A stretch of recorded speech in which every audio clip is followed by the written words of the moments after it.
এখন আমরা দেখব টেন্স। ফ্রি হ্যান্ড রাইটিংয়ে টেন্স সবচেয়ে বেশি ভূমিকা রাখে, সেটা বাংলা থেকে ইংলিশ, ইংলিশ থেকে বাংলা, আমরা যেটাতেই যাই না কেন। এইখানে আমি প্রেজেন্ট টেন্স লিখেছি এবং চারপাশে 4টা তীর চলে গিয়েছে, মানে প্রেজেন্ট টেন্স 4 প্রকার। আমরা সংক্ষেপে দেখব যে প্রেজেন্ট টেন্স 4 প্রকার কীভাবে ফ্রি হ্যান্ড রাইটিংয়ের ক্ষেত্রে আমরা চিনতে পারবো সহজে। খেয়াল করি আমরা যে বাংলা ক্রিয়া শেষে যদি রস্যই ও অন্তস্থ এ ইত্যাদি থাকে তাহলে সেটা হবে প্রেজেন্ট ইনডিফিনাইট টেন্স বাংলায়। এবং কিভাবে চিনব? ক্রিয়ার শেষে এ আছে, দেখেন এ, কর যোগ এ, করে এ।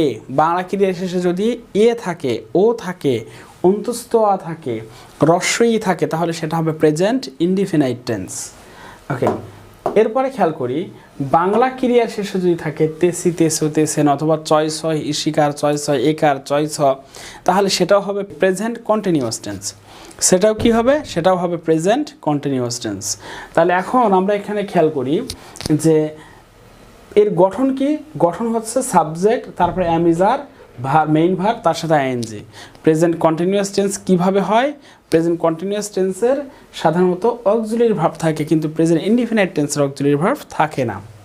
ওকে, এখন আমরা এখানে খেয়াল করি যে ওসমান হাদি আমাদের সচেতন করতেছে।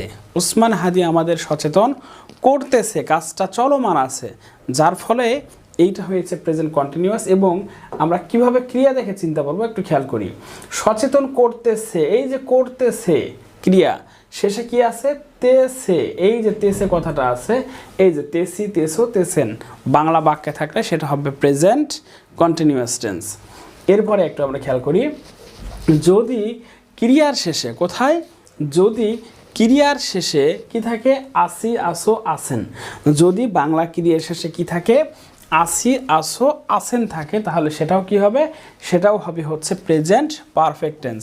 আর প্রেজেন্ট পারফেক্ট টেন্সের অক্সিলিয়ারি ভার্ব হচ্ছে হ্যাভ অথবা হ্যাজ, এরপরে হচ্ছে V3। অবজেক্ট থাকতেও পারে, নাও থাকতে পারে। অবজেক্ট থাকলে লিখবো, না থাকলে লিখবো না।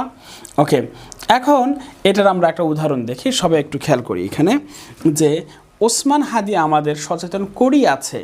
এই যে বাংলা ক্রিয়াটা আমরা খেয়াল করি আছে, তার ক্রিয়ার শেষে যদি আছে কথাটা থাকে সেটা অবশ্যই কোন টেন্স হবে? সেটা হবে প্রেজেন্ট পারফেক্ট টেন্স। যখন আমরা এটা ইংরেজি করব তখন অবশ্যই এই গঠনটাই আমাদের ফলো করতে হবে। এরপরে আমরা একটু খেয়াল করি, যদি ক্রিয়ার শেষে কি থাকে? তেসি, তেসো, তেসেন থাকে এবং অতীতে শুরু হয়ে এখনও হচ্ছে, একটা সময় উল্লেখ থাকবে। একটা কি উল্লেখ থাকবে? সময়। তাহলে সেটা হবে present perfect continuous tense. Present